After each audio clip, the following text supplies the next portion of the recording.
Hi, I'm Mike Gleason, and welcome as ESPN Classic presents Game 5 of the 1983 World Series between the Philadelphia Phillies and the Baltimore Orioles. Up 3-1 in the series, the Orioles weren't taking anything for granted. The O's were in the same position just 4 years earlier against the Pirates in the '79 World Series, only to drop 3 straight. With a review of Baltimore's 5-4 win in Game 4, here's Lou Palmer with a Vintage Sports Center report from 1983. I remember the day in '79 we got up 3-1. Everybody was jumping up and down the clubhouse. We were happy as if it was all over. This time we haven't been doing that. I think that this year we've been very businesslike in our approach to this. We lost a number of first games in a number of series down the stretch, and we came back to win the series. We lost the first game in the playoffs against the Sox, and we were able to come back in that. We've lost the first game in the World Series, and we've come on to win 3 straight. And hopefully tomorrow we can get this thing over with and go back to Baltimore and have a big celebration. Right now, there's almost no tomorrow. Our backs are definitely up against the wall, and we just have to come out scratching, and I think that we will. Our guys have a lot of pride, and, we never say die, and we just don't feel that they can beat us the way that they have been. Every important clinching game for the Orioles this year has come on the road. They clinched the AL East in Milwaukee. They clinched the American League Championship in Chicago. Now they have a chance to close out the World Series in Philadelphia on Sunday. At the 1983 World Series in Philadelphia, I'm Lou Palmer, ESPN. A 2-1 loser in the opener, Baltimore sent Scott McGregor to the mound in Game 5. The Phillies countered with Game 2 loser Charles Hudson. Coming up later, we'll look back at Cal Ripken's honor-laden sophomore season. But now let's head out to Game 5 of the 1983 World Series on ESPN Classic. Welcome to Veterans Stadium in Philadelphia, Pennsylvania, site of Game 5 of the 1983 World Series between the Baltimore Orioles and the Philadelphia Phillies. We join the action with the ceremonial first pitch and the call by Al Michaels, Howard Cosell, and Earl Weaver.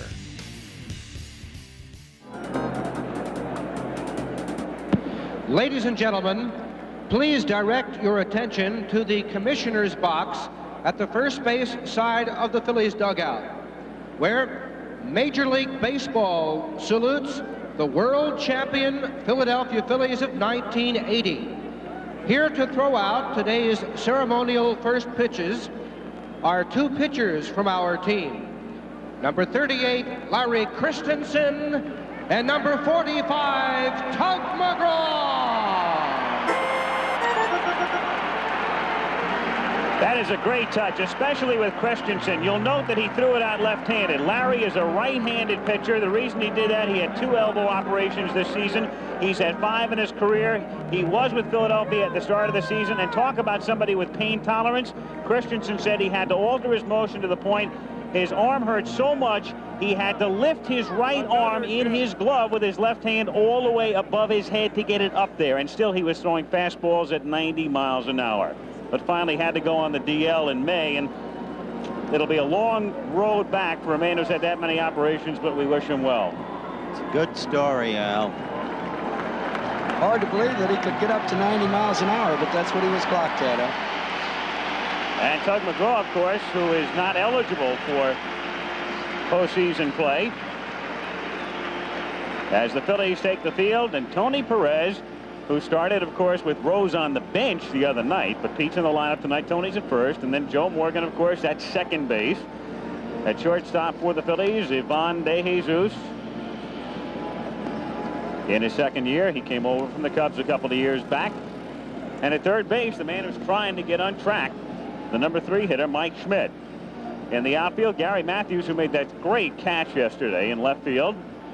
In center field, the platoon situation there, it's Gary Maddox, since the Orioles are going with a left-hander. And Pete Rose, who's been all over the joint through his career, left, right, second, first, third in right field. Back of the plate is Bo Diaz. And the pitcher, Charles Hudson. Last year, A-ball. Year before that, rookie league. Beginning of this season, AAA, called up in May. Won some big games for the Phillies this season. A look around Veterans Stadium in the late afternoon sun. 330 down the lines, 371 to the power alleys, 408 to straightaway center. Again, it's a very good hitter's park. Balls rocket out of here. Playing surface is AstroTurf, ballpark opening in 1971. The team moving over that season from Connie Mack Stadium. The umpires, Steve Palermo, who wins a lot of polls as the best umpire in the big leagues, is back of the plate. From the American League, Dutch Renner, National first, Marty Springstead, American second, Ed Vargo, National third, Al Clark, American left field line, Frank Pulley, National right field line. Well, we know Palermo's good. Sometimes, though, that can be embarrassing. You got to take a lot of heat from your peers. You certainly do, but the umpiring in the series has been good, and that's noticeable because of the lack of arguments that we've seen. Nothing really that would stand out. The other night we saw Al Clark and Altobelli engaged in a discussion between innings. All that was that Alto thought that Carlton might be doctoring the ball, and Clark said, I don't think so. Well, not necessarily doctoring the ball, but had a sticky substance to make that slider and that breaking ball so good.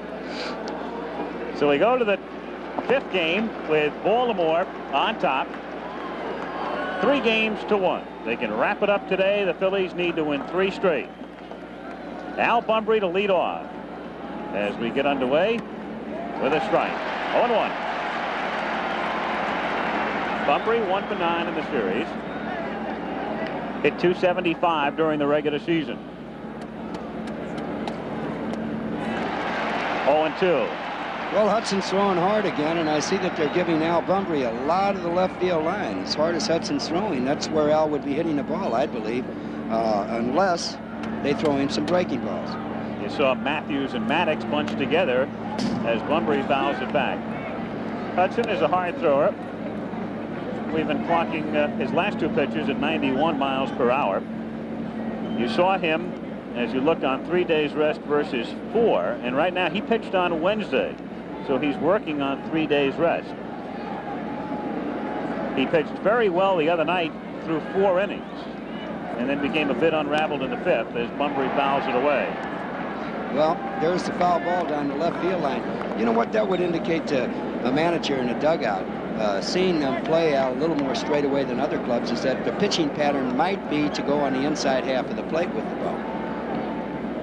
Bunbury was 0 for 2 against Hudson the other night. And Bunbury hits a soft little looper to the shortstop, to Jesus.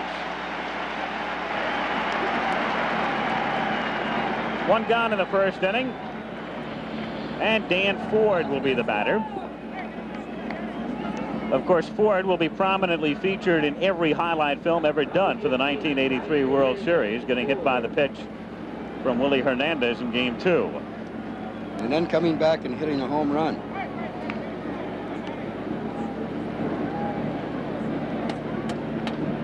Hudson from Texas. Joe Altobelli, rookie manager of the Orioles, 1st year there. Of course, Joe had prior experience in the big leagues at San Francisco in 77, 78, 79, but we touched on it yesterday. Spent a long time, 26 years in fact, in the minors, both as a player and manager. Joe was the UPI Manager of the Year in the National League and has a very good chance of winning it in the American League. There hasn't been many people, I'm sure, that won Manager of the Year awards in both leagues. 0-2 pitch, missing, and the count 1 ball, 2 strikes. Normally, that Manager of the Year award oftentimes goes to the guy who manages the team that exceeds everybody's expectations by the most. In other words, if you're expected to win a pennant, and you normally don't get the award. It's the guy who's picked to finish 5th and comes in 2nd. Well, that's happened a number of times, too. That's what happened with Joe when he was with the Giants in 78.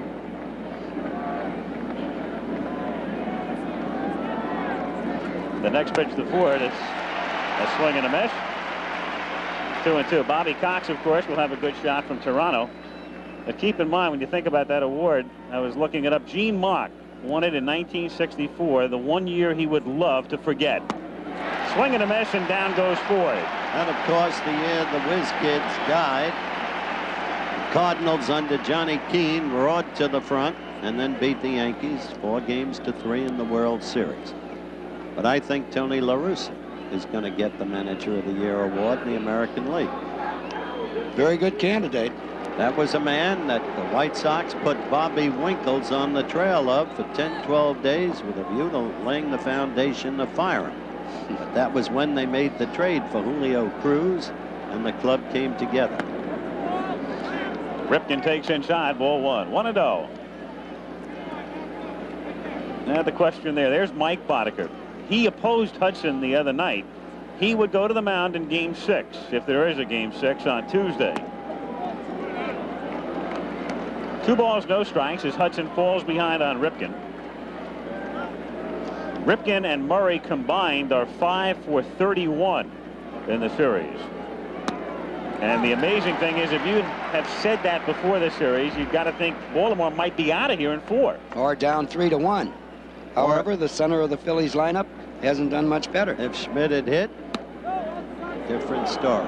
Works both ways. The very point Mike himself made on the pregame show in his talk with me.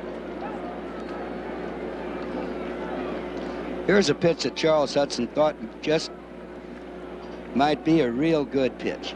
In fact, it looked like it from up here. 3-1 pitch coming up to Ripken. Look out. They're still on the outside half of the plate, and Cal Jr. hasn't moved up. We'll see him reach for this ball as it comes in. Going out to try to get it, but it's just seems to be a little bit out of his reach.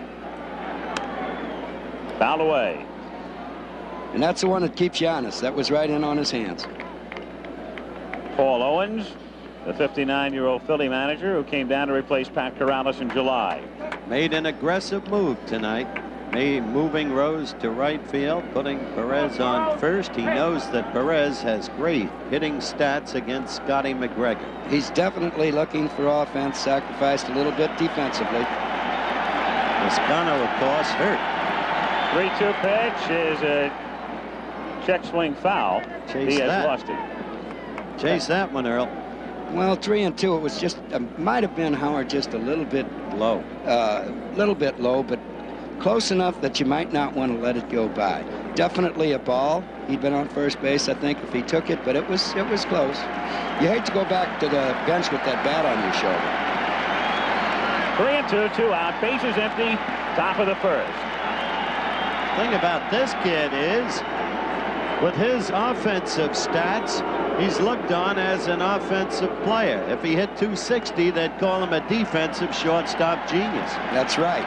100% right. Line to left field. Matthews racing over and backhands it in the corner. What a play. What a series for Matthews. Well, he's adventuresome. He's like a bull in a china shop in left field, but he's always played it that way.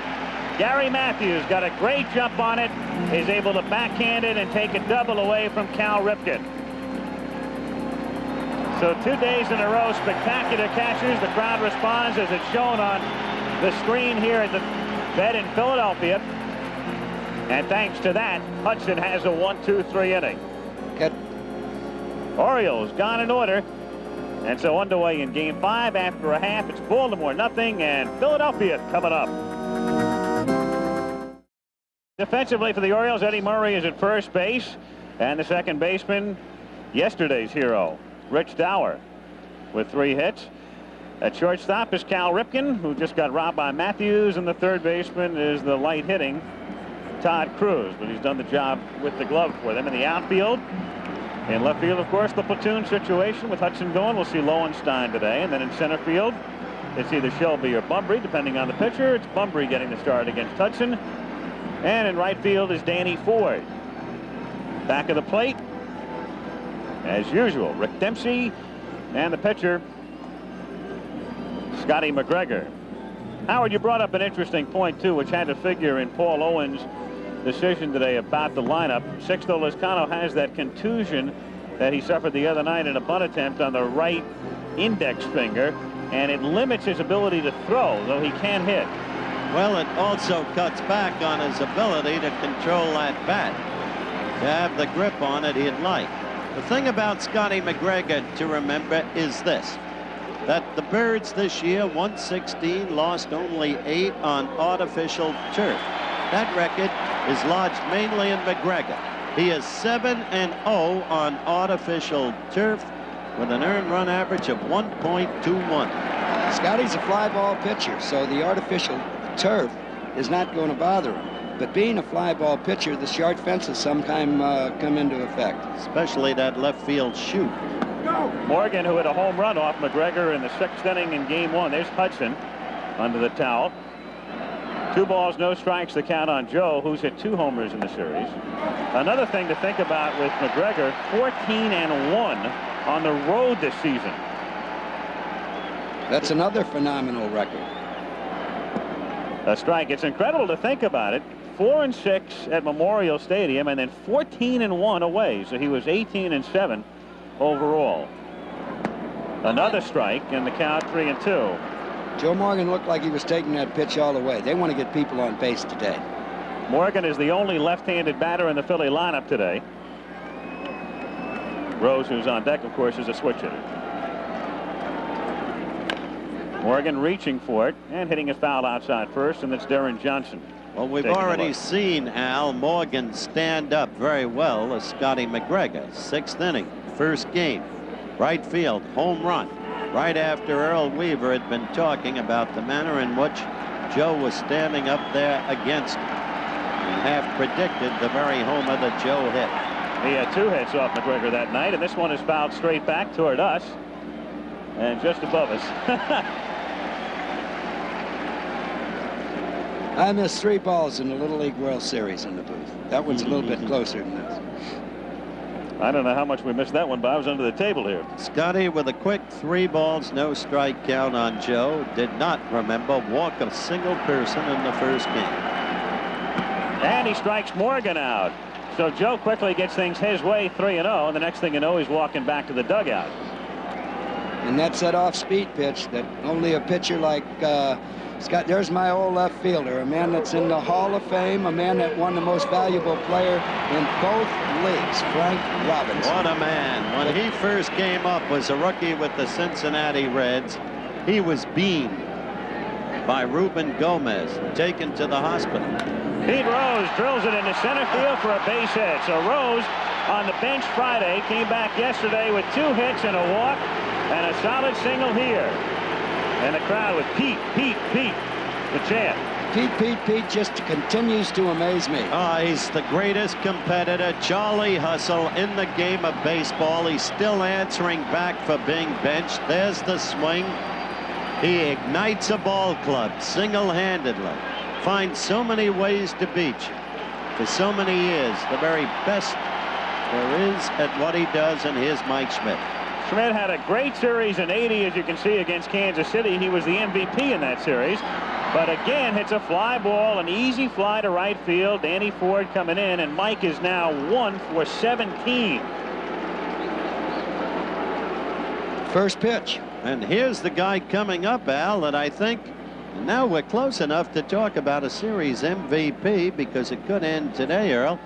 The most valuable player on the field so far this series, Pete Rose or no Pete Rose, is that man, Gary Matthews. The catch yesterday on John Shelby shows you why. You've already seen another in the 1st inning today on Cal Ripken. And he had a big home run, you'll remember. Yes, he did, and he's going into this ball game hitting .333 in the World Series. And that's coming off a championship series in which he was the MVP. Tom Seaver was sure right in that prediction. Rose at first base. McGregor has a somewhat deceptive move over there, and you can see Rose looking back and saying, isn't that a balk to Dutch Rennert, who's a National League umpire? Well, that definitely was not a balk. You know, Pete, he's trying to get the edge anyway. Yes, he is. He's going to do something to upset McGregor, but I don't think we'll see a lot of running by the Phillies in this game. They put in an offensive lineup, and I think they're going to try to win big. Coming in, as we have stated on a couple of occasions, neither team really a running team. And neither team's really been running a whole lot in the series. Of course, there hasn't been a whole lot of offense outside of home runs. 0-2 the count.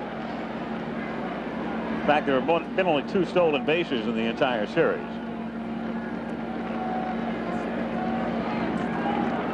Outside, 1 ball, 2 strikes. McGregor's shown us that he's got that good changeup. That's the pitch that he got Joe Morgan on 3-2, the first hitter of the ball game.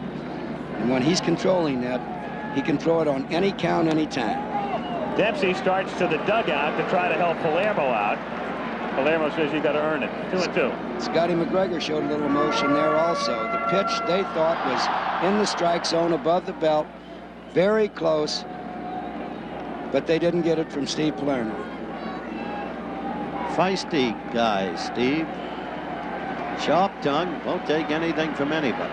He's got a quick temper. They say I got a quick temper. He's got a quick one. But a very good umpire. How many times did he derrick you? Just 4. That's all. Just 4. That shows he's a good umpire. We didn't have that many arguments, Howard.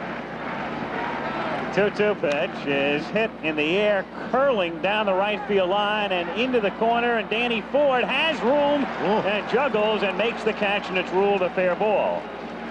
So Matthews hitting it right into the corner, and Ford going a long way to get it. No runs and a hit. And they leave Rose at first base. Pete has 4 hits in the series. And at the end of 1, Baltimore nothing, Philadelphia nothing. 30th, 1982, Cal Ripken began the longest streak of consecutive games played, breaking Lou Gehrig's hallowed mark of 2,130 in 1995. It continued until September 20th, 1998, when Ripken finally sat down after 2,632 games. What is the greatest streak of all? Well, the staff at ESPN.com's Page 2 asked, and here are the results. More than 30% of respondents said Joe DiMaggio, hitting safely in 56 games during the 1941 season, was the king of all streaks. Ripken's string of consecutive games played was second with nearly 19% of the vote. For more on this and other fun lists, go to ESPN.com's Page 2. 1982's Rookie of the Year didn't suffer a sophomore slump in '83, as Ripken batted .318 with 27 homers and 102 RBIs. He also led the AL in hits, runs, and doubles, leading the Orioles to the first pennant since 1979. The groundwork for a legend had been laid as Ripken took the American League MVP and the Sporting News Player of the Year award. Ed Randall has more in this Vintage Sports Center report from 1983. For some, it's another day, another dollar. For Cal Ripken, it's another day, another award. This time, he's the Sporting News Player of the Year. When I look at this award, I don't necessarily look at it as something that I achieved by myself. I look at it as more a team-oriented award because there would be no way that I would even come close to winning it without the great bunch of guys that we have on the Orioles. Manager Joe Altobelli credits part of Ripken's success to his always knowing what he wanted to do. He probably had an edge on a lot of young ball players simply because his father was involved in baseball, and he knew exactly what he wanted to do or what he wanted to be at a very early age. At 14 or 15 years of age, he knew exactly what he wanted to do in life. A great year in '82, a great year in '83. What can you do in '84 to top it? Well, the only thing I can do is just go out and try to improve overall. Maybe the numbers won't indicate that improvement. Maybe I won't get that 211 hits. But if I go out there with the same kind of intensity and play as hard as I did this year, whatever happens will happen. Do you know who replaced Ripken when he took himself out of the lineup in 1998? It was minor league third baseman and former Oklahoma hoop star Ryan Miner, who had just made his major league debut just 7 days earlier. Later, we'll profile Eddie Murray's storied career, but right now, let's return to Game 5 of the 1983 World Series on ESPN Classic. Al Michaels, Howard Cosell, Earl Weaver, Game 5 of the World Series. Baltimore can clinch it with a victory today. The Phillies want to go south about 95 miles for a 6th game, which would be played on Tuesday. No score, second inning, and Eddie Murray, the switch hitter, to lead things off against Charles Hudson. Little look at Ford. Danny juggling. That's a real tough play because you run out of room in a hurry down there. There's no room in foul territory. There's not much room, and that's what he was worried about, carrying himself right into that wall. They appeal at third and get a strike call on a check swing by Murray from the third base umpire, Ed Bargo. They did? Yes, they did. I don't think so. I can't believe that call. Look at it. Watch the way Murray held up. It always looks like you go further. I'm wrong. No, you're not, Howard. It always looks further from up here than when you're down on that field. Yeah, but I still got to call that a strike, too. Looking over at Reggie, he's saying marginal. 0-2 pitch is fouled straight back.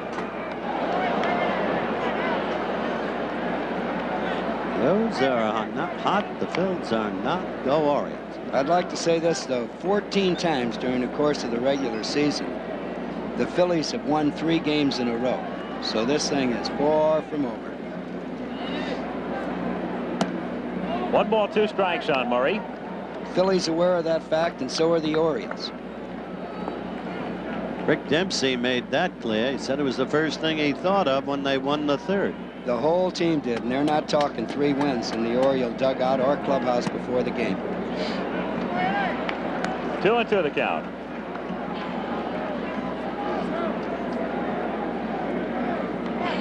Cardinals and Gibson apparently had the Tigers put to rest in '68. Mickey Lolich took over the series. That was an unbelievable series, Howard. I was at that one.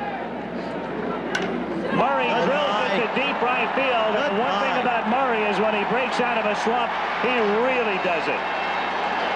And it was mentioned in the booth. Howard said it. In the last ball game, it looked like Eddie Murray was swinging the bat a little bit better. He's had a couple of pitches like that earlier in the series and hasn't been able to do much with them. But he certainly got all of that one. You could see by his demeanor today, he knew he was getting back into his hitting groove. He was much more relaxed and comfortable, even in the way he talked to people. We get it here from high above. You can see the beautiful swing he had. The arms were outstanded, and you can see how far it goes up into the stands here. Eddie Murray got all of that pitch. He's been waiting a long time for that one. Lowenstein takes low. Another look at the swing. Very similar to Chicago, Earl, in the sense he was cold in that series, and the next thing you know, he hits one into the upper deck at Comiskey. What a beautiful swing, but it was a 3-2 fastball right down the middle, too. If he's going to hit a pitch, that's the one he should wait and hit, if he can get the pitcher into that situation. This guy is no piker. He has 1 home run, came very close to another. Down the left field foul line, barely fouled, you'll remember. 5 hits in the series, candidate for MVP. Lowenstein, fly ball to right field. Now here's our chance for Pete Rose. Flips the cap off and makes the catch. And of course, Pete is no stranger out there. In fact, this year, early on in the season, when Hayes was hurt, they had Rose playing right and Perez at first base. What does Pete care anywhere, as long as he's playing? Coming right at the screen. He played that fly ball, and it was up in the air. He played that fly ball like he's been playing right field all year. Right under it, 2-handed catch. I got you, he said. Pete started 31 games in right field this year.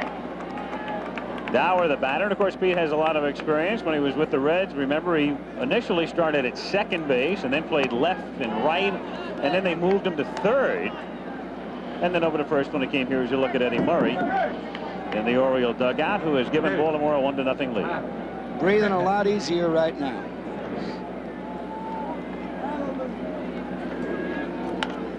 Dower pops it up in foul ground. Schmidt and Diaz don't have room. 2-1. But the thing to put in perspective, Earl, Lowenstein's blow was not a cheap shot either, and they timed Hudson's fastball. They're looking fastball, obviously, every pitch. Both Murray and Lowenstein. They're going to be looking fastball. There's no doubt about that. But the thing is, to try to get ahead of Charles Hudson, the Oriole players want to get a 3-1, 3-2. Then his location on that fastball can't be as good. Fly ball to shallow center. Morgan goes out, and then Maddox calls Morgan off, and it's Gary for the catch. Center fielder taking charge there. 2 down. And Hudson will face Todd Cruz, who hit 199 during the regular season and is 2 for 11 in the series. Todd's the only one of the 3 Stooges who hasn't come through. That's what they call them in Baltimore. Hasn't come through with a big hit. But he did figure, very importantly, in a bunt play. 0-1 the count. They're not only called the 3 Stooges in Baltimore. Affectionately, they call themselves the 3 Stooges. 1 ball, 1 strike the count. The pattern continues with the solo home runs, though.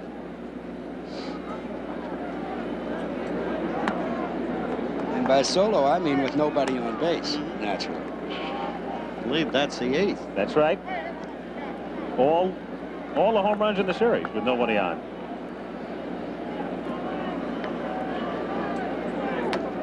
Good pitch on the outside half, and the count 2-2. Charles Hudson, 2 years in the big leagues, 2 years in professional baseball. This is his first season in the big leagues. Pitched at Helena, Montana when he came up in '81. Foul tipped here, and Diaz can't hold it. Last year he was an A-ball at Peninsula in the Carolina League. Appeared in only 51 games in the minors, and then was called up in May.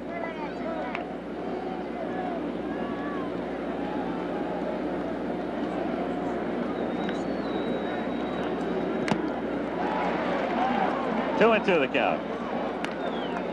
One thing about Eddie Murray, and the same thing about Mike Schmidt. Maybe in 4 or 5 games, you're not really going to get to see what they can do.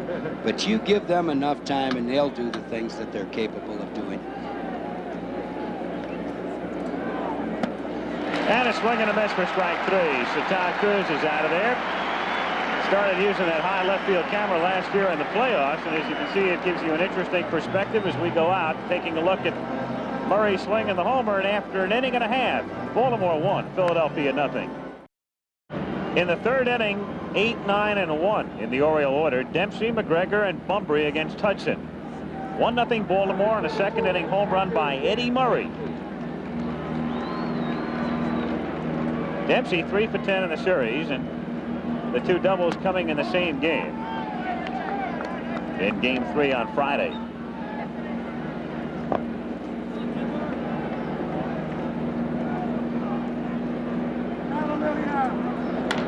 Into deep left field.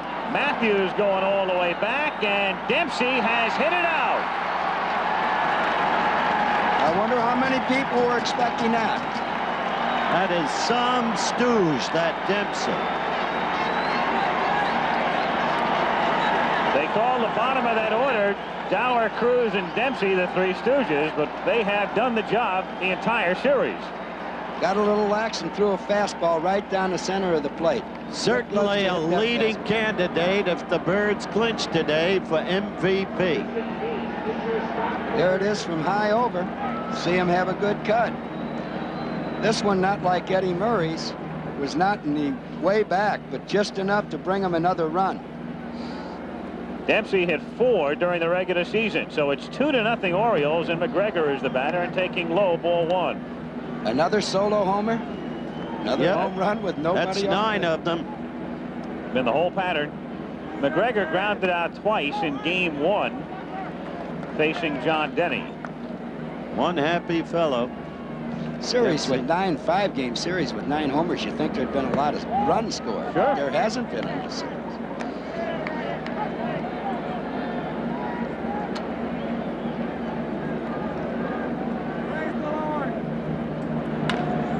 Chopper, your old buddy Dr. Longball's been around, but he hasn't had any patience to carry with him. Well, the Philadelphia bench, and they've got to be thinking what's going on right now. Paul Owens. 2-2 is lined to right field. That's good wood, but Rose is there and makes the catch, so Hudson doesn't pull McGregor, but he gets away with it. The great thing about Rose is no matter what's happening, he's always full of life. Nobody quite like him. Pitch was right down the middle again, and Scott McGregor got good wood. But there's Pete. Well, the thing about Pete, the funny thing, and people know it in Florida in particular, they say it, but only if you go to those spring training games. You know, he plays the same way in St. Petersburg on March 15th that he does here. Pete could have got a hit every time up in this series, and he'd still be just as mad right now because they're down 3-1 in games and 2-0. That's what Pete Rose doesn't like. Bumbry takes high, ball 1. Talking to me still about the night he was benched. He said cryptically today, didn't make much sense, did it? Little chopper to the left side. De Jesus throws him out. 2 down. By the way, some folks in Florida probably saying, don't you know the Phillies train in Clearwater? When I said St. Peter, well, the Cardinals and the Mets are down there, so when he's on the road. But the point is, Rose has always played the game the same way, no matter whether it's March or October. First inning or 9th inning, 1-0 or 22-2. One of a kind.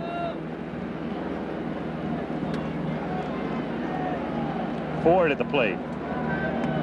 Strike, 0-1. Good off-speed curve pitch right there. Yep. when Charles Hudson learns to throw that pitch when he's behind or on 3-2, he's going to win an awful lot of ball games. He knows how to throw the pitch, but when you can know that you're going to throw it for a strike, that's when you move into the 20-game win category. No balls, 2 strikes the count.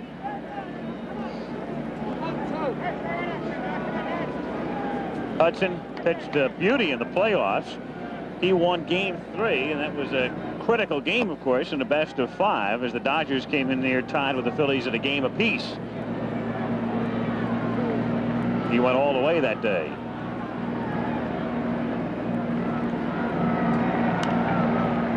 Fought it off and fouls it away on a half swing. 0-2. Quiet Philadelphia crowd at this time, isn't it?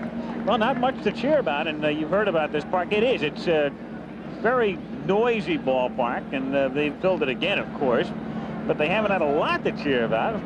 Some solo home runs, but no rallies, no sustained rallies. Well, at 2-0, the Phillies are right in the ball game. Down goes Ford, blows it by him. But another home run for Baltimore in the 3rd. We'll take another look now as Dempsey hits one out, leading things off just over the fence and left and into the top. And we'll go to the bottom of the 3rd with Baltimore leading 2-0. That clear blue sky framing the Goodyear blimp in the twilight in Philadelphia, Pennsylvania. As you look down, what a magnificent sight that is. Veterans Stadium. Packed to the gills, of course. More than 66,000 yesterday looked on. You mentioned the twilight. There will come a time in this game when the light is such that a high fly ball is going to be tough for an outfielder to see. When will that be?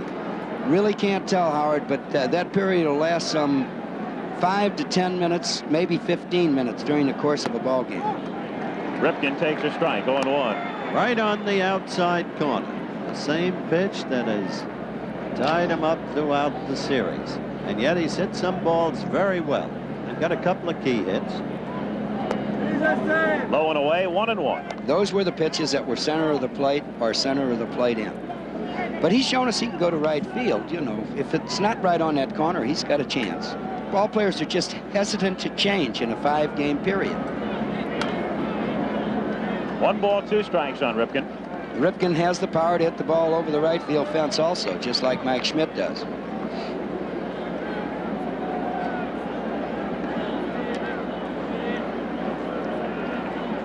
Ripken to be followed by Murray and then Lowenstein. 2-0 Orioles in the 4th inning.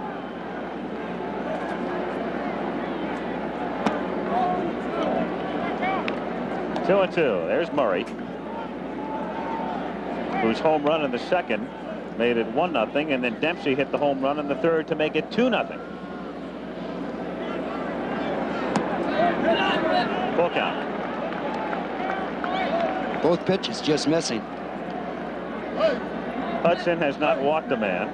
Be careful, Charles. You can't let the birds get out of sight. And he just begins the 4th inning by walking Ripken. So Murray is coming up. Going to bring Reggie Jackson in for a word. Reggie, describe this, the swing here. You take a look at Murray hit this home run right here. I talked to him before the ball game in the clubhouse. He seemed to be a lot more relaxed and a lot more confident, maybe because of yesterday's ball game, even though he only got 1 base hit. He knew that he had swung the bat well. He also knew he was taking pitches well. He felt more relaxed. You know, Eddie's a type of guy, seems to be shy, seems to be quiet. He believes he has to remain that way to play his game. Seems to me that this is the fellow that's the real leader on the ball club. And the Baltimore Ball Club has seemed to take his personality. Just quiet, relax, do their job, and get the job done consistently. So here's Murray now with Ripken at first base. A strike. Meanwhile, in the Philadelphia bullpen, you can't wait when you're in the World Series like this. Marty Bystrom is throwing. It's today or never for the Phils, so you get somebody up in a hurry. The problem is they've got to stay close, and Baltimore keeps applying the pressure. 2-run lead isn't a lot, but if they get a couple more, then panic. And Murray drills it to deep right center field again. And so Eddie Murray, all of a sudden, 2 for 16 in the series coming in, has hit 2 home runs, and it's 4-0 Orioles. Well, not only did Reggie Jackson sitting next to me call the pitch, a slow speed, off-speed pitch, but also said Eddie's going to get it. Eddie hit a fastball, 3-2 fastball the first time. He went to the plate looking for the breaking ball, and there it went. Didn't we say before the game, Reg, that we thought Eddie would hit at least 2 out today?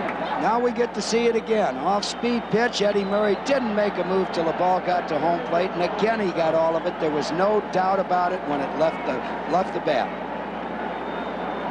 4-0 with Lowenstein at the plate now, and Lowenstein pops it up back of third to Jesus, and Schmidt are there, and Mike makes the catch. So all of a sudden, people who only watch postseason baseball around the country, I'm sure you think back to '79, you think about the playoffs this year and the series this year. You have to think, who is this guy? How can he be so good? Why do they keep talking so glowingly about Murray? If you watch them today, you know why. And if there were a few extra games, which we don't know whether there will be or whether there won't be, but you'd see Mike Schmidt do the same thing. Sure, no question.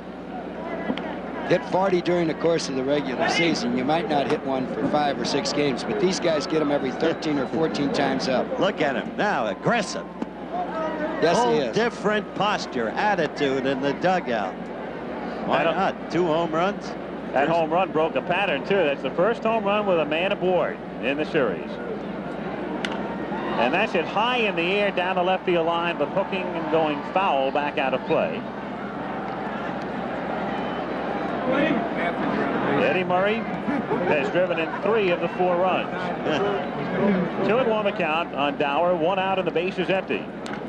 And that's hit high in the air to deep left field, but it will stay in for Gary Matthews, who makes the catch near the edge of the track. So 2 down in the 4th inning. And Todd Cruz will be the batter. When you're not going good, there's not much you can say to a player but hang in there, and that gets a little bit old. But when you hit 2 home runs, there's a lot of things you can say to make a guy feel good.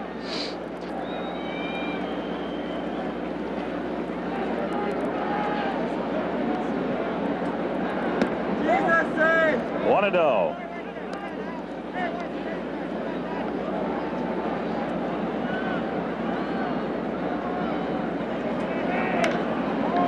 Got under that one. Fly ball to left field.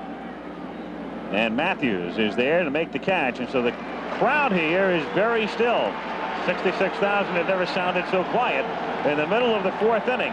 Baltimore 4 and Philadelphia nothing in Game 5. Manicuring work on the mound, and of course Jim Palmer mentioned the other night that he thought it was quite high. It has really nothing to do with that, as they simply smooth out the slope for Scotty McGregor. His landing area, right-handed pitcher, left foot, left-handed pitcher is right foot. Scotty pitches way across his body. You'll see that right foot as you see him come off of that mound toward the first base dugout as he takes his warm-ups. And he was having trouble as that foot was coming down. Sometime there can be a little rock buried in there, a little hard spot, and if your foot doesn't come down squarely, it definitely will affect your control. McGregor through 3 has found the right landing spot. See exactly where his foot comes down, but he's allowed only 1 hit. That a single by Rose in the 1st inning, has not allowed has not gotten a ground ball out, has walked 1, has struck out 3, and here is Schmidt. So the crowd tries to come to life. They've been very quiet, nothing to cheer about thus far today, and not much over the weekend, in fact. And for Schmidt, nothing at all to cheer about. He's 1 for 17. 1-0. So Mike going up there taking. When you're down 4-0 like this, you have to think about base runners. And you're going to see a lot of pitches being taken in situations like this until you get 1 strike on you. 1-1.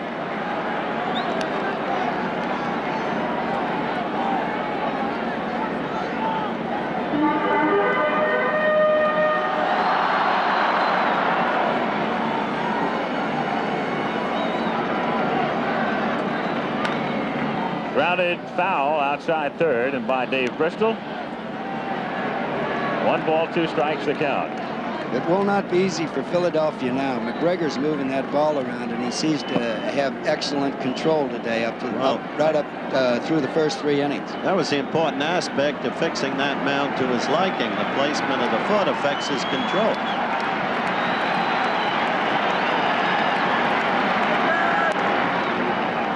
Again, a ball and 2 strikes on Mike Schmidt. McGregor has pitched well in postseason, won 18 in the regular year, but in postseason play, he's lost twice. In fact, the only 2 games Baltimore has lost. He pitched very well against Lamar Hoyt in Game 1 and lost in the playoffs, and then got beat 2-1 in Game 1 of the series. But the thing about McGregor is it doesn't bother him. He's just a professional, goes out next game. Another game tomorrow. Little squibber on a check swing.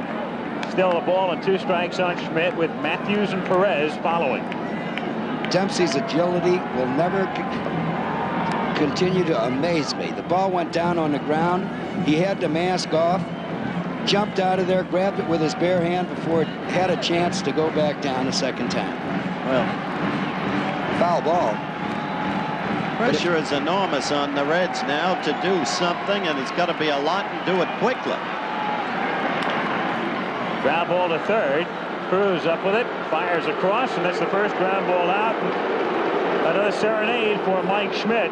That's what happens to you when you're 1 for 18. McGregor on the turf.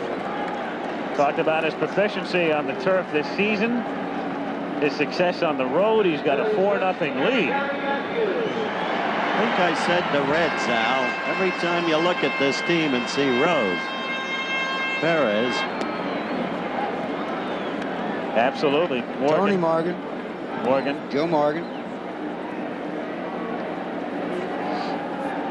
0-1 pitch. Swinging another fellow would be Dave Bristol, who's the third base coach and the former manager of the Reds. Right. Back in the late 60s. In fact, a little interesting irony with Bristol and Altobelli is Matthews strikes out, so that's 4 strikeouts. When Joe Altobelli was fired as the manager of the Giants in '79, Dave Bristol, who's now the third base coach in Philadelphia, took over for him. Basic difference between these 2 teams in one sense is lodged in the way they're each constructed. The Phillies, a team brought together from many sources. Strike to Perez. The Birds, a team carefully built through the years, situation players, certain positions, to meet situations during a game. A lot of homegrown talent. That's correct. And a lot of stability. 15 of the Orioles were on the '79 American League Championship team, whereas the Phillies have had tremendous turnover. Only 7 of the 25 that won it in 1980, the year after the Orioles, are still here. Yeah, and the 15 that went through the 1979 know that just because it's 3-1 and just because the score is 4-0, it's not over. 2 balls, 2 strikes on Perez. But it's getting tougher and tougher. For the Phillies.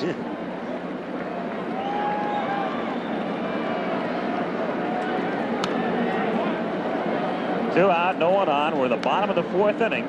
4-0 Baltimore. Big day for the Huskers yesterday, Al.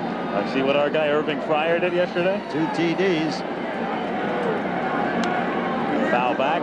2-2. I'll tell you, he's a horse. Just a horse? Oh, a horse and a half. That's what I would figure. Scotty McGregor's making it tough on Perez. He hadn't given him 2 consecutive pitches in the same spot in any at-bat. In the air to deep center field, the deepest part of the park, though, and it's about a 395-foot out. Bunbury hauling it in. 1-2-3 inning. We'll go to the 5th still. Baltimore 4, Philadelphia 0. 5th inning, Rick Dempsey to lead things off. Then McGregor and Bunbury against Hudson. 4-0. Baltimore leading it. And Dempsey, who hit a home run his first time up, may have another one. That drive is off the wall and bouncing back to Matthews, and he settles for a double. And the crowd wants Hudson out of there. I can't believe Hudson's in there myself. Well, I think Owens might have been trying to get one more inning with the bottom of the Oriole order coming up, but the bottom of the Oriole order has been powerful. Dempsey got all of this. Dempsey got all of this pitch, and it's right at the bottom of the wall. Could have been another solo homer. I'll tell you something. He is having a great series, proving what a great clutch player he is. Loves the tough situations. Well, Bystrom is in the bullpen. Owens out at the mound with Dempsey at second base, and the call has already gone out. Now, Bystrom was up before and had just gotten up again, and he'll be coming in with nobody out. Al Michaels, Howard Cosell, Earl Weaver with you as Marty Bystrom comes in the 5th inning. Baltimore leading at 4-0. There's Hudson, so he's gone. He goes 4+, trails 4-0. And McGregor is at the plate with a man at second. The bunt play is on as he fouls it away. Well, you've got a quick glimpse of Charles Hudson, and he's in sore chagrin at the moment. But he can be proud of the rookie year he had, and he should not soon forget his brilliant victory over the Dodgers when so it counted to get the Phils here. That probably doesn't help him right now, Howard, but he'll think about those exact words that you said. Foul to the plate by McGregor, and it's 0-2. During the course of the winter. So he comes out. The pitcher is due up 4th, pitcher's spot, when the Phillies bat in the bottom of the 5th. Keep this thing in mind about Bystrom, too. He didn't pitch in the playoffs, hasn't pitched in the series. He hasn't pitched in a game since 2 weeks ago yesterday, October the 1st. And that can be very bothersome as far as control is concerned. Bunted with 2 strikes. Diaz, and he can't make the play with Dempsey holding at second. Diaz looked up and might have been surprised that Dempsey was still at second base. Rick wasn't moving, and now McGregor's at first. Again, it was the same old bugaboo of taking your eye off the ball. 2-strike sacrifice. Amazing that Scotty McGregor could get it down. Now, Dempsey did not break. Bo picks it up, looks at second. We saw him look at second, and as a result, he never got a good grip on that ball. From up above, we can see that Dempsey was going to start. Diaz, he stopped. Diaz got a good jump on the ball. That's what made Dempsey stop. But the look is what caused Diaz not to get a good grip on the ball, and we're in another sacrifice situation. If the Philadelphia Phillies will have certain bunt plays in this situation. Smith could be charging. Perez could be charging at first base, or both of them charge. And the signals got crossed. There was a pickoff play signaled for. They sure did. And Philadelphia is unraveled. Well, here comes Morgan, and if anybody settles down the infield, especially with Rose in the outfield, it's Morgan. Joe is just walking in as if to say, hey, wait a minute, let's take it easy here and get together. Now, what happened? Let's make sure we have it straight. You saw him do it in the playoffs, too, to Hudson that day. The steadying force, and the Phillies are very fortunate that ball didn't wind up in center field as Bystrom held onto it. That's right. And the strategy of the game, the bunt situation can shift right now. In fact, Joe Altobelli, seeing that, might let Bunbury hit. He's up there to bunt. That gets by Diaz, and the runners will advance to second and third. So the Phillies come apart at the seams here in the 5th inning, and they're hearing it. Well, we got a good ball club in the Phillies out on the field, a ball club that had a very hot September. They were due a cold streak, and they're definitely not playing good baseball right now.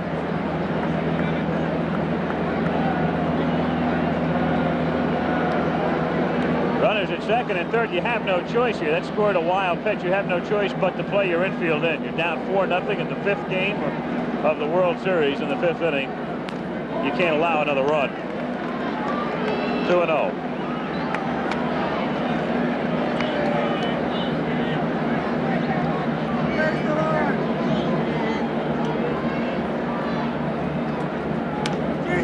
Little looper hit foul down the left field line on the count of 2-1. And the Philadelphia outfield defense has now shifted pretty much to left field. Runners at second and third. You can see the infield. De Jesus has moved back to halfway at short.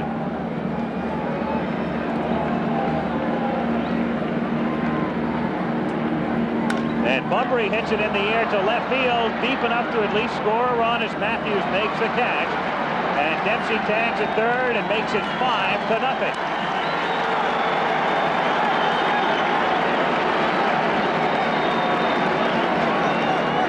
5-0 Baltimore, and only 1 out in the 5th inning. And Danny Ford is coming up with McGregor at second base. Watching Dempsey cross the plate, Al, you realize But that cookie has 5 hits in the series, 1 home run, 4 doubles, not even a single. 4 doubles, 5 extra base hits. Doubles? Hitting like Jackson. Doubles, Dempsey. Some years back. Ford lifts it in the air down the right field line. That could be trouble, and it's just foul. Just foul. Frank Pulley, the right field umpire. Well, you're talking about Dempsey's hitting prowess, and of course what goes unstated is the fact he's the man back of the plate for the Baltimore pitchers. And how do you put that in the box score, what he's meant in this series defensively? Defensively, he's just outstanding. He always has been. There's the ball down the right field line, and we'll be able to see just how close this ball was. That would have been 6-0 with a man on second base. Rick Dempsey. There he is. Getting ready to go back to the other office now. Still with the thoughts of 1979 in their minds. They're not in a hurry to get this over. They want to get all the runs they can get. 1-1 the count.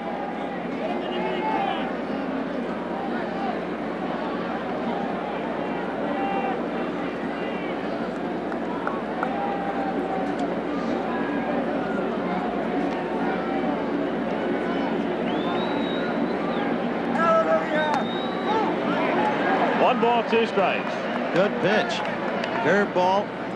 Broke away. Caught the outside corner. Very good pitch. Get to see it again. Center of the plate out. And could do nothing with that.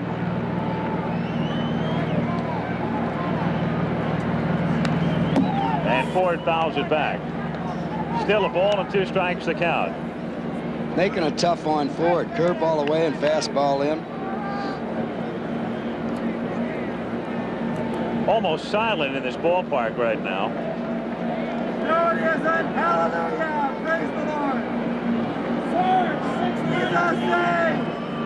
Lord. Disappointed Philly fans at this stage of the game. Read the Bible, Howard. 2 balls, 2 strikes, and reflecting the mood around here. Not a group of happy fellas. Well, you have to work so hard to get yourself here. What a disappointment.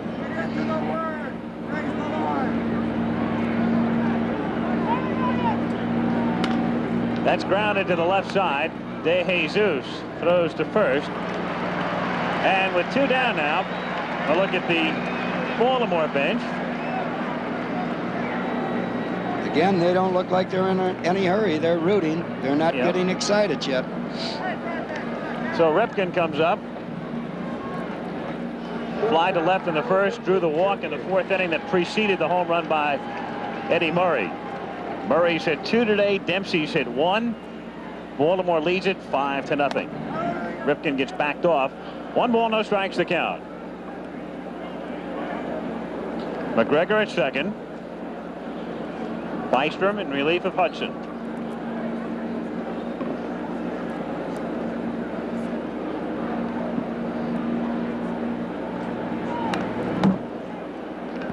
One and one. That was a good cut. Cal Ripken's had a good series at shortstop. He's a good, steady ball player. No outstanding plays during these 5 ball games. A couple good plays, but he's capable of making the outstanding plays there. Not a real good series for him offensively up till now, but I bet you he's happy. 3 for 16, and as you say, hasn't done anything spectacular, but hasn't done anything at all to hurt the Orioles. Breaking pitch, and a dandy in the count. 1 ball. And well, that's I guess that's one of the problems you're going to have when you've made an error in the inning and you let another ball get by that was scoring a wild pitch, and his concentration wavering a bit. Frustration. He thought it was strike 3. I don't know where he missed a pitch in the count. I don't know either. But poor Bo had been having such a good series until today.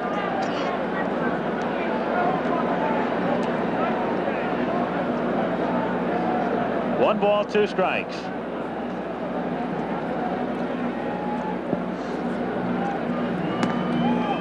Two and two. Of course, if that happens on April the 22nd, in San Diego, nobody ever notices. But now we'll hear about it all winter long. Yes, you will. And as Howard mentioned, he had a great series up till this inning. Just about. That's grounded, just foul outside third, so it remains 2 balls and 2 strikes on Cal Ripken. McGregor going back to second. Again, the American League MVP award to be announced in a couple of weeks. Ripken had a great year. If he doesn't win it, maybe it's because the votes were split between he and his teammate, Eddie Murray. When you've got 2 guys that good on the same team, Jim Rice could That's right. That's the real possibility, and that's, I think, Jim Rice, who had a tremendous year, that's his hope of winning it. Really, it should be very, very close in the balloting this year. There was no clear-cut winner, or shouldn't be. And that's called strike 3. So Bystrom comes in to do the job, but a run and a hit and an error and a man left and in for 4.5. It's Baltimore 5, Philadelphia nothing. Back after this word from our local station. Look down. Sun is gone. And right now the Phillies' chances are very dim as well. They trail 5-0 with Tony Perez to lead off in the bottom of the 7th inning. Perez, Maddox, and Diaz against Scott McGregor, who's allowed 3 singles through 6. 0-1 on Perez. Struck out, fly to center.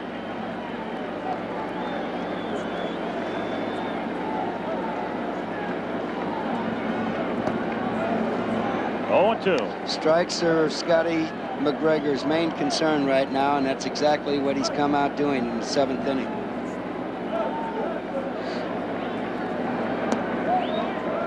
One and 2. McGregor has walked 2 today and struck out 5.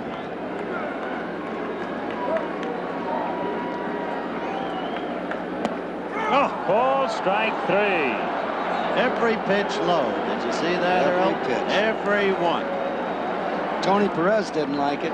Well, he just sums up the frustration of the whole ball club right there.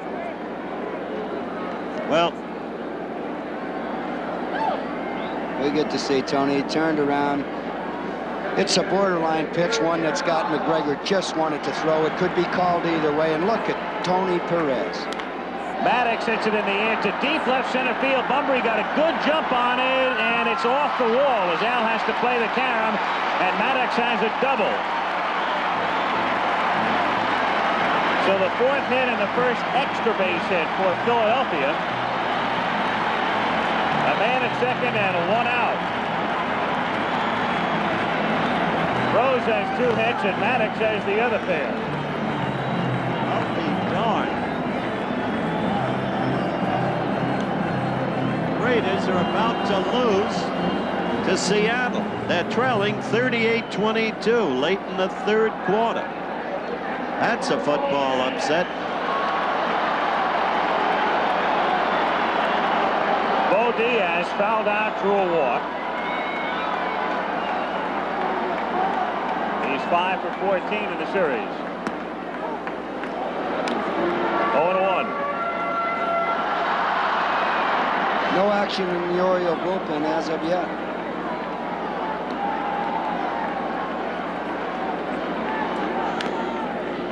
Four hits, 6 in the 3rd innings. Would you have action going? 5-run lead. I'd have a little thoughts in my mind that Scott McGregor might be getting tired. However, a good move by Altobelli was also giving this man that extra day's rest, going on proper rest. 2 strikes on Diaz. And he pops it up, and it's playable for Dempsey. Fully taking charge, 2 out. There is no way you can give enough credit to McGregor. He changed his pitching pattern against Diaz right there. He'd been pitching him low, came up high, and Bo was off balance actually when he swung at the ball. Lost the pop-up. We get to see it one more time there. We'll see just how high the pitch was, almost out of the strike zone. 2 out, and Ivante Jesus at the plate. Fly to right, hit into a double play, and that was a huge play because it quelled any semblance of a Philadelphia rally today. They had first and second and nobody out in the bottom of the 5th inning as Morgan waits on deck. Actually, Morgan is out there to occupy the on-deck circle because the pitcher's spot is due up next.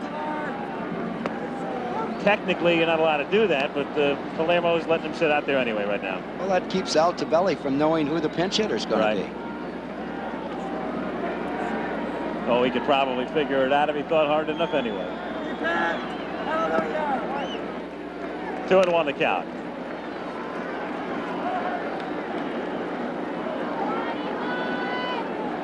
We mentioned Lescano before as a possible pinch hitter.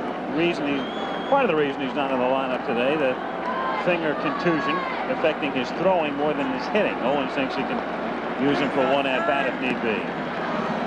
2-2 on De Jesus. And in fact, Lescano has now come out into the on-deck circle if De Jesus gets aboard. Here's Sixto.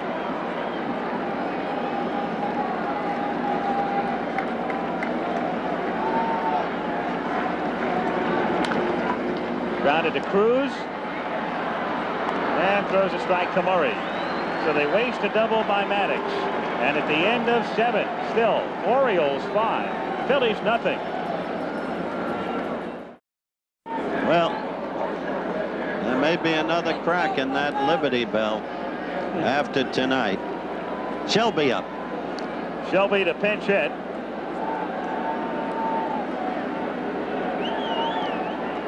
In Bumpery's spot here as we go to the 8th inning, a 5-1. Earl, I mean absolutely no offense in what I'm about to say, but Joe Altobelli has managed as fine a World Series as anybody could have. Putting up Shelby now, as you look at a swinging strike, he is improving his offense in place of Bunbury, getting the right-hander in there, and improves his defense at the same time. He has made every right move. He has thought everything through. He has made the moves at exactly the right time. His anticipation has been superb. A foul strike, too. I hope you agree. I agree with you 100%, Howard, and that's why I said there's Edward Bennett Williams, who's going to be a very happy man. But that's why I said in the pregame show that he deserves this World Championship. He hasn't only made the right moves in the World Series, but did it throughout a 162-game schedule and also the playoffs. And he did it, and let's face it, Earl, and you can't say it, under very difficult circumstances. Not because you're just sitting up here. Everybody knows it. Earl Weaver, a legend in Baltimore. Very tough shoes to fill, obviously. And Alto had really nowhere to go but down in a way. And Joe admitted it. We never had the opportunity to play that interview that I did with Joe, in which he said, I knew I was succeeding a legend, and it did trouble me. And wherever he went this year, the same question. Can you imagine being asked 10,000 times at least? I couldn't have stood that, no. Shelby hits it in the air to shallow left center field. Maddox coming in with Matthews. And it's Maddox for the catch. So Shelby is gone, and he'll be staying in the game in center, and Danny Ford will be coming up. You know, it's interesting because of the geography involved in this series. We've grown so used to, over the years, teams winning championships, baseball, football, hockey, whatever, on the road, and then a big crowd greets them at the airport when they come home. Where do you go tonight in Baltimore if they win it? To the bus station? That's how the team came up. That's exactly right. That's how they're going back. Is there another way? I don't know. I-95 and the Beltway 695, I guess. And then 83, and then... And the first time in a long time they've had a World Series where you didn't have to fly between the cities. Maybe this team, if things stay as they are, will finally get the credit to it. A name I'd like to bring up, and a name that hasn't been mentioned much throughout this series, is Mr. Hank Peters, the general manager of the Baltimore Orioles, who did such a great job of building this ball club. Whole organization, how carefully constructed from the inside. Swing and a miss, and the count, no balls and 2 strikes. In 15 years while I was there, it was never a one-man vote. It was the scouts, it was the minor league managers, it was the major league managers, the major league coach, with the general manager taking a consensus of opinion and forming this ball club. Danny Ford strikes out. There are so many ways to measure an outstanding ball club. One very good index is how they play on the road. The Orioles have won all of their postseason road games after leading the American League in road results in '83. Now that is not easy, my friend. Nobody ever dreamed that they'd have a shot at clinching here, winning 3 straight at Veterans Stadium. We were talking about Hank Peters. And there he is. Former boss, a quiet man, never gets excited. He's had to calm me down a number of times. 1-1 the count on Ripken. 8th inning, 2 out, bases empty, 5-0 Baltimore. Be interesting if suddenly Cal shot one out of here. Now that Murray's hit 2 out. Well, he doesn't go many at bats without it. Good fastball. Well, it's his first time in a series. Young fella, just 23 years old. If the Orioles can repeat in a year or two, they'll be expecting the things out of him that they were expecting the things out of Murray this year.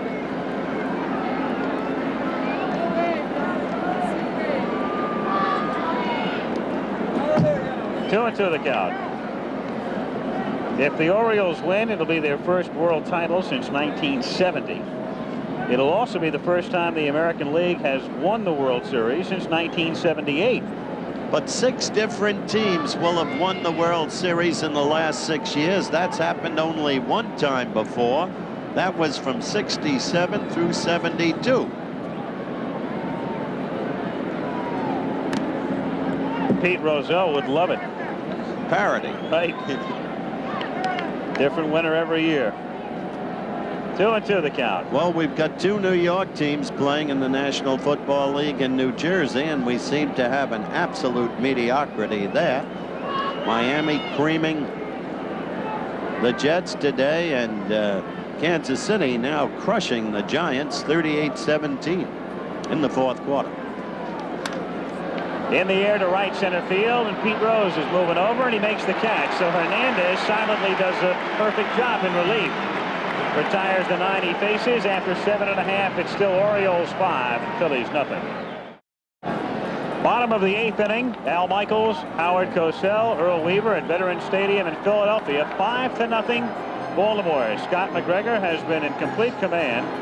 He has thrown exactly 100 pitches to this point, and 73 of those have been strikes. Sixto Lezcano will pinch hit. And contusion and all.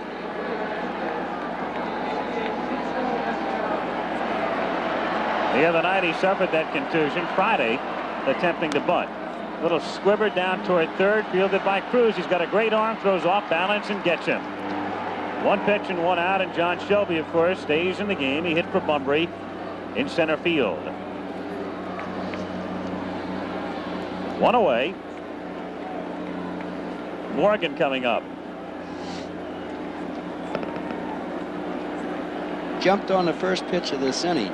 That is odd, down 5-0. Yet they think Scotty just might be laying the ball in there, because the last thing McGregor wants to do is walk anybody. Both sides of the story. Sure, that's obviously Philadelphia's theory, even though it's easy to say go up there and take a pitch. He doesn't look like he's about to walk anybody. 69 Orioles hit 146 against the Mets, and the Phillies hitting 196 to this point as Morgan rips it to foul. 69 Orioles I managed, and can you imagine a team with Frank Robinson, Brooks Robinson, Boog Powell hitting under 200 in a series? Morgan grounds it just there down the right field line and into the corner.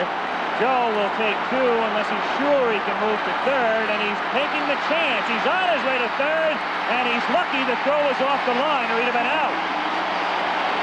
If he's thrown out, that would have been talked about for a very long time. And he's fortunate because the relay from Dower that's on the money gets him. But Joe, maybe if nothing else, saying I've got to do this to try to ignite the team. That's exactly what happened, Al. Knowing the man, you know that's what was on his mind. And now there's Pete Rose.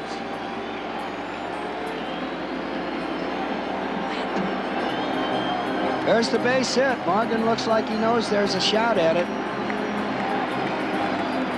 I believe that's Tito Landrum in right field that retrieved the ball and threw it. and the throw's off. It could have been very, very... If the throw's on, he's out. He's out. And that would have been talked about for a long, long time. You could almost see it, though, sense it between first and second, and then he turned as he got to second to try to pick up Dave Bristol at third. I wasn't watching Bristol, so I don't know what he did, but it was almost as if it clicked into Morgan. All right, I've got to attempt it. I've got to try it to get everybody stirred up. Well, this is their last shot. Outside shot, though it may be. Rose takes low, ball one. Conceivably, it's Rose's last ever Philly at bat. That's correct. Rose, Schmidt, Matthews, Perez. They've got their hitters up. Baltimore has their bullpen up. That's hit in the air to left field. Should be deep enough to score Morgan. He'll come home. No, he fell down as he started in at third. It's not the Phillies series. Oh, boy. No, there isn't anything that hasn't happened to them. Good to see it again. Pete had Goodwood on the ball again. It's right at Gary Renicky in left. He started to go. He was going all the way. Has to go back. And so now it's the big man all year long. And the service he's given this ball club and this town. Now the fans begin to rally, those who understand, and some of them start to applaud Mike Schmidt. Because this man shouldn't be booed. Agreed. But it's been that way for Mike ever since he came up with the Phillies in '73. Time called is there's some debris in the outfield that they'll remove. It. There's been a love-hate relationship with Schmidt. More love than hate, obviously, over the years. But they expected so much of him. He was much heralded when he first came up. He has always struck out a lot. He has been prone to slumps. But he's also given them 10 pretty good years here as well. And he has seen just about everything that can possibly take place in one career, because when he came up with his team, this was a terrible team.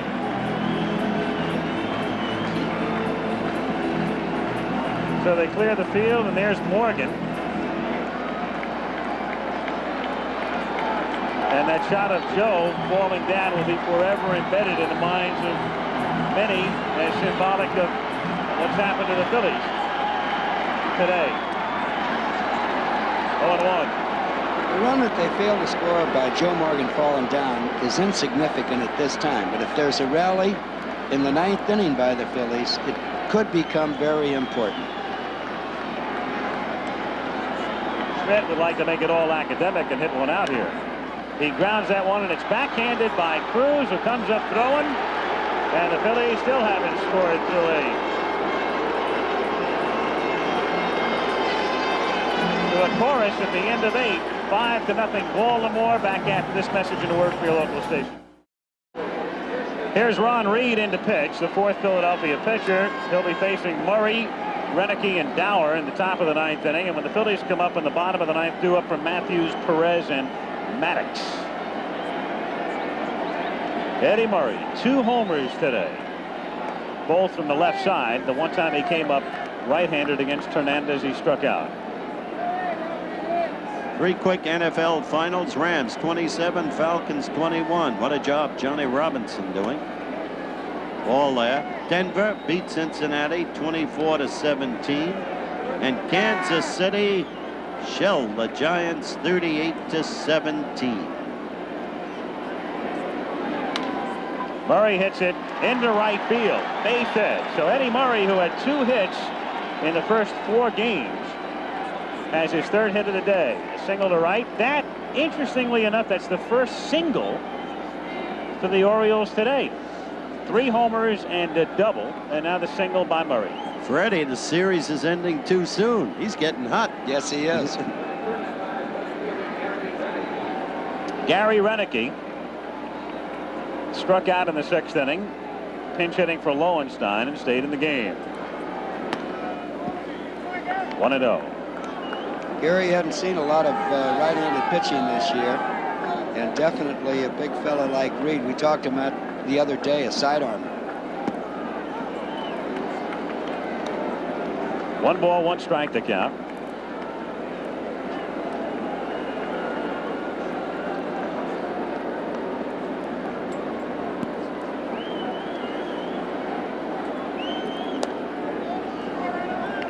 2-1. Well, there he is. Commissioner Bowie Kuhn will be presenting the championship trophy for the last time. His wife, Louisa, to his right. Next to Mrs. Kuhn, Happy Chandler. And that's a foul. 2-2. And next to Happy Chandler, Senator All Inspector of the state of Pennsylvania.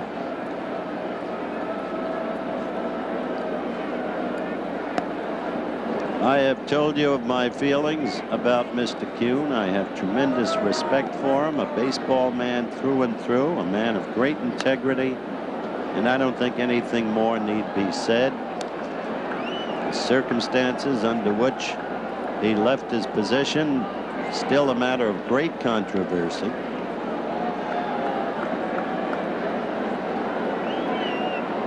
And I fully echo your sentiments, Howard. Thank you, sir. There is a man who's done some job. In the air to deep left center field. There have been a lot of homers in this series, but we won't have one more. Though we came close as Maddox makes the catch against the wall. So Maddox gets a good jump. Reddick becomes the first out here in the 9th inning. And Rich Dower is the batter. Dower 0 for 3 today. It's interesting. All the puzzle parts come through for Baltimore. He gets 3 hits in the World Series, and they all come in one game at opportune times yesterday. And he also made a nice defensive play, starting a double play. Well, you always hear the words, everybody's chipping in. But if everybody doesn't chip in, you don't win ball games. If they had to wait for Eddie Murray to do what he did today, they wouldn't be ahead 3-1. Matthews is there to haul in the drive off the bat of Dower. 2 down. Now that's a critical point, Earl. There are so many aspects of this team that win ball games for you. In those tough earlier games, it was in the long run the superiority of the Baltimore bench plus the Baltimore bullpen that carried them through. 2 aspects there, bench and bullpen. Remember the first pregame show? We discussed all of this with Reggie Jackson, the very points we brought out. 0-1 the count on Todd Cruz. Little half swing grounder toward third. Schmidt will barehand and throws him out. So Baltimore doesn't score in the top of the 9th inning. But McGregor will be going to the mound in the bottom of the 9th inning. Scotty, whose father is watching in a Philadelphia hospital right now, is working on a shutout. He is 3 outs away from giving Baltimore its first World Championship since 1970.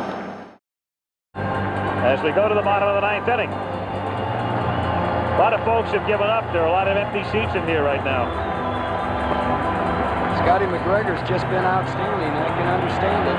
However, the game's never over till the last man is out. I hate it to say that cliche, but it's so true. Oh, you're echoing Yogi Berra. It's never over till it's over. Never over till it's over.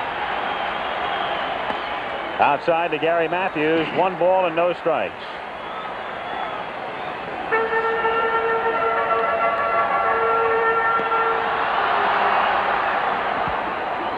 He checked in time. 2-0. Pete Rose, 42. 201 hits away from Cobb's record as Matthews goes after the pitch and hits it in the air down into the right field corner where Landrum sprints over and makes the catch. So it's been clearly Baltimore's day. That was a very difficult catch. You remarked earlier when Ford juggled one but retained it that you run out of room in a hurry in that corner. Look at this. Very evident right there. Of course, here in Philadelphia, you run out of room in about a 1/10 of a second. Couple of feet of foul territory. He's got to be thinking about the fence.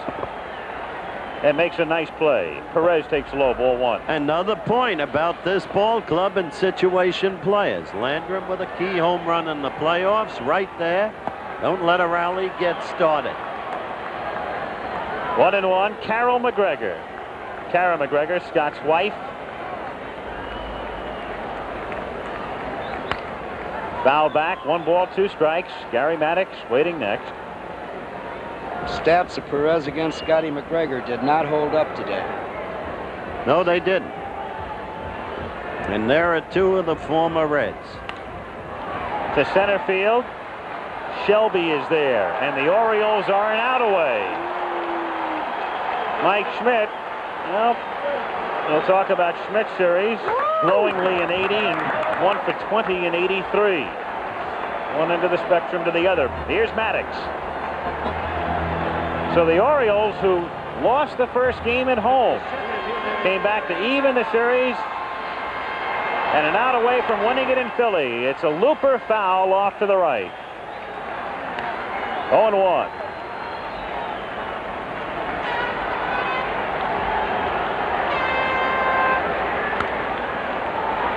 That's out of play, and Baltimore is a strike away. And we should get word on the MVP any second.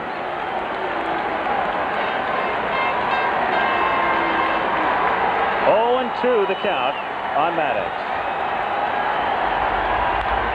A liner, and the Orioles are the world champions.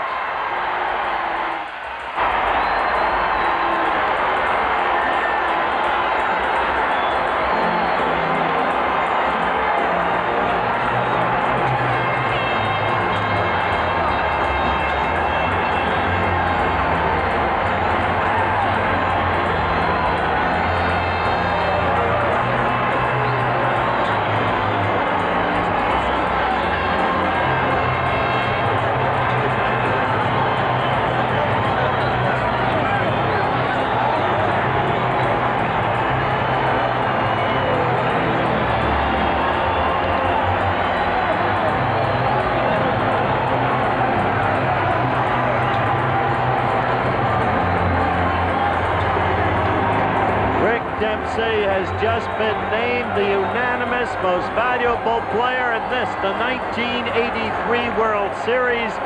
The pictures you have just seen all spoke for themselves.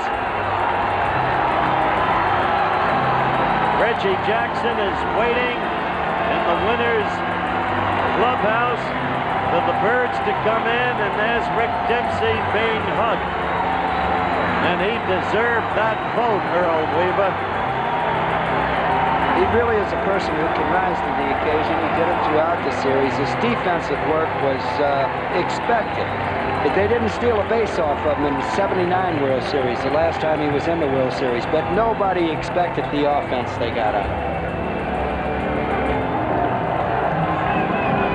5-0, Baltimore wins it. They win the World Series. Let's go to the locker room of the Orioles and Reggie Jackson. Reggie.